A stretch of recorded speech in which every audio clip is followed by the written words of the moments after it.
और इस वक्त और जानकारी के साथ कुमार अभिषेक हमारे साथ जुड़ गए हैं। कुमार, देखिए, जो आरोप लगाए गए हैं वो बहुत गंभीर हैं, लेकिन बड़ा सवाल यहां से ये कि ये मामला क्या अभी सिर्फ आरोपों तक ही है या इस पर कोई शिकायत भी दर्ज की गई है? इन्वेस्टिगेशन को लेकर अभी आगे क्या तस्वीर है?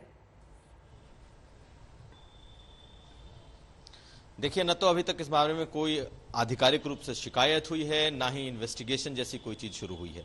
दरअसल ये आरोप लगाए गए हैं और उस आरोप का जवाब अब राम जन्मभूमि तीर्थ क्षेत्र ट्रस्ट को देना है।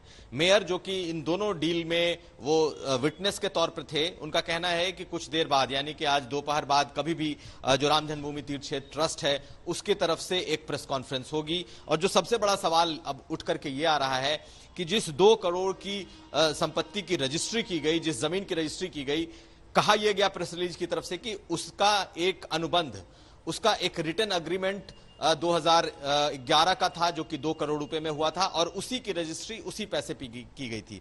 लेकिन अब सबकी नजरें टिकी हैं कि आखिर जो रजिस्टर्ड एग्रीमेंट की बात की गई है 2 करोड़ रुपए वाली, जो 2011 में हुई है, वो कब सामने आता है, क्योंकि सब कुछ उसी पर टिका हुआ है कि जब वो रजिस्टर्ड एग्रीमेंट सामने आता है और उसके बाद ये जो राम जन्मभूमि तीर्थ क्षेत्र ट्रस्ट है वो क्या कहता है। लेकिन इसमें कई ग्रे एरियाज हैं, सवाल जरूर खड़े हुए हैं कि आखिर जो अनिल मिश्रा है, जो कि तीर्थ क्षेत्र ट्रस्ट के ट्रस्टी हैं और साथ साथ मेयर हैं, ये 2 प्राइवेट लोगों के बीच के विटनेस कैसे बन गए, और ये भी कि इस जमीन का एक्चुअल मालिकाना हक किसका था, कब कब बेचा गया, कब कब अग्रीमेंट हुआ। तो बहुत सारी चीजें ऐसी हैं जो अभी तक बहुत साफ नहीं हो पाई हैं। मुझे लगता है जब प्रेस कॉन्फ्रेंस एक बार होती है तो उसके बाद बहुत सारी बातें क्लियर होंगी। लेकिन इस मामले में अभी तक कोई शिकायत या कोई इन्वेस्टिगेशन शुरू नहीं हुआ है, यह सिर्फ आरोपों के आधार पर चल रहा है।